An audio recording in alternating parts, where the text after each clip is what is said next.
Hello, Canadian physician here. Does this Peter Doshi preprint show that the COVID vaccines did more harm than good in the clinical trials? No, but this guy sure thinks it does. These two research articles coming out on Thursday with supporting data just gives some foundation of what we've been screaming for 2 years as they've been trying to stifle it. Okay, first, that's not two trials. That is a news article about the preprint and the preprint.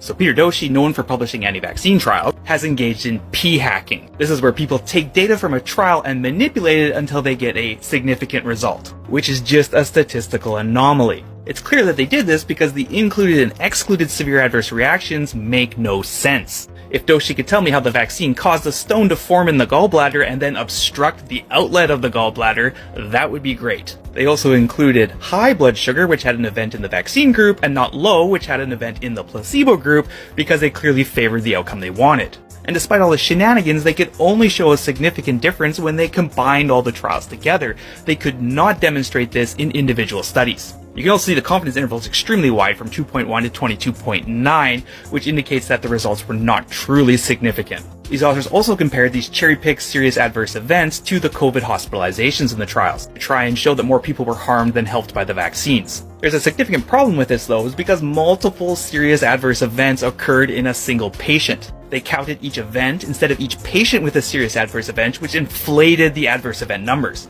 However, when a patient's hospitalized with COVID, it is one hospitalization per patient. So the comparison is stacked to show more adverse events than hospitalizations. These authors also did not have access to individual patient data.